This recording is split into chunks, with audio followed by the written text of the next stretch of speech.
فقیر نے پوچھا وہ کیسے؟ مولانا کہنے لگے کہ حضرت آپ ان سے خود ہی پوچھ لیجئے۔ فقیر نے ان سے گزارش کی تو انہوں نے بتایا کہ میں گھر میں ایک کمرہ اس طرح بناتا کہ جس کی دوہری دیواریں ہوتی، دونوں دیواروں کے درمیان 6-7 فٹ کا فاصلہ ہوتا، اس میں رضائیہ وغیرہ بھر کر اندر کے کمرے کو ساؤنڈ پروف بنا لیتا۔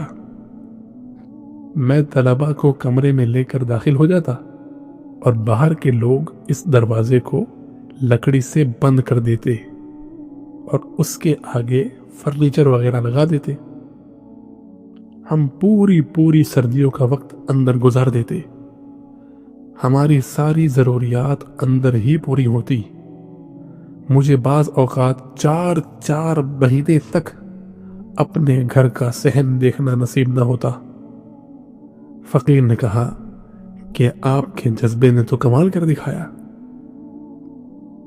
ان کی آنکھوں میں آنسو ہو گئے، فرمانے لگے کہ اللہ تعالیٰ کا لاکھ شکر ہے کہ اب مجھے سلسلہ عالیہ نقشبندیہ میں آپ سے بیعت کا تعلق حاصل ہوا ہے۔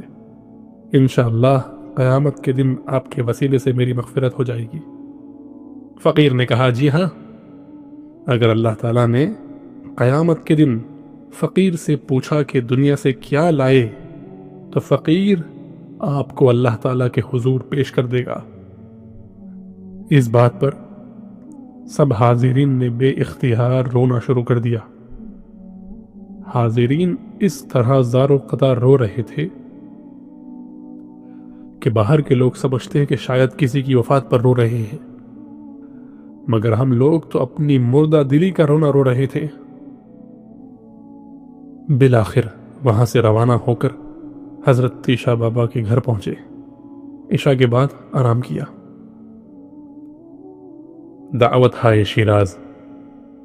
اگلے دن صبح 10 بجے حضرت تیشا بابا کے گھر سے مسجد ابو حفص کبیر کی طرف چلے تاکہ خانقاہ میں جمع ہونے والے احباب سے ملاقات ہو جائے۔ راستے میں بخارا کے ایک صاحب حبیب اللہ جان کھڑے تھے۔ انہوں نے دیکھ کر ہاتھ کے اشارے سے گاڑی روکی،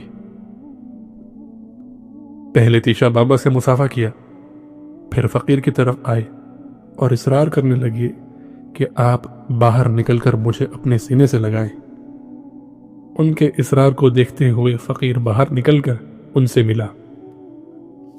ان کے گھر کی مستورات دور دروازے میں کھڑی یہ منظر دیکھ رہی تھی۔ انہوں نے چھوٹی بچی کو بھیجا کہ اس مہمان کو ہرگز نہ جانے دے جب تک یہ ہمارے گھر سے دوپہر کا کھانا نہ کھائیں، اور ساتھ ہی انہوں نے ہمارے سامنے ایک بکری کو ذبح کر ڈالا۔ مولانا جان محمد کہنے لگے کہ حضرت یہ عورتیں بازی جیت گئی۔ فقیر نے پوچھا کیسے؟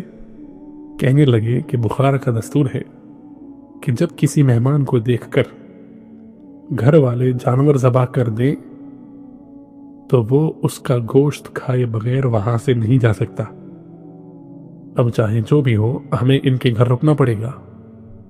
فقیر نے تیشا بابا کی طرف دیکھا تو وہ مسکرائے کہ دیکھا عورتوں نے کیسی چال چلی ہے۔ اتنے میں عورتوں نے ایک بچے کے ہاتھ پیغام بھجوایا کہ اگر یہ مہمان گھر قیام کا ارادہ فرمائیں تو ہر دن ایک جانور ان کی ضیافت کے لیے ہم قربان کرنے کو تیار ہیں۔ چار و ناچار ہمیں حبیب اللہ جان کے گھر رکنا پڑا، لیکن عجیب بات تو یہ تھی کہ بس آدھے پونے گھنٹے میں بھنا ہوا اور ابلا ہوا گوشت ہمارے سامنے حاضر تھا۔ فقیر اس بات پر اور زیادہ حیران ہوا، صاحب خانہ سے پوچھا کہ یہ گوشت اتنا جلدی کیسے تیار ہوا؟ صاحب خانہ یعنی گھر والے۔ اس نے مسکرا کر کہا آج آپ میرے ہاں قیام فرمائیں، کل ہم دوسری بکری ذبح کریں گے اور آپ کے سامنے گوشت تیار کریں گے تاکہ آپ کو پتہ چل جائے۔ فقیر نے کہا بہت بہت شکریہ۔ ہم دعوت شیراز کھانے والے فقیروں کو کیا پتا کہ اہل بخارا کے دل میں مہمان کا کتنا اکرام ہوتا ہے۔ فقیر کو فرمان نبوی صلی اللہ علیہ وسلم یاد آ رہا تھا۔ عربی میں یہاں پر حدیث ہے جس کا ترجمہ یہ ہے کہ وہ شخص جو ایمان لائے اللہ پر اور آخرت کے دن پر، بس چاہیے کہ اس کا اکرام کرے۔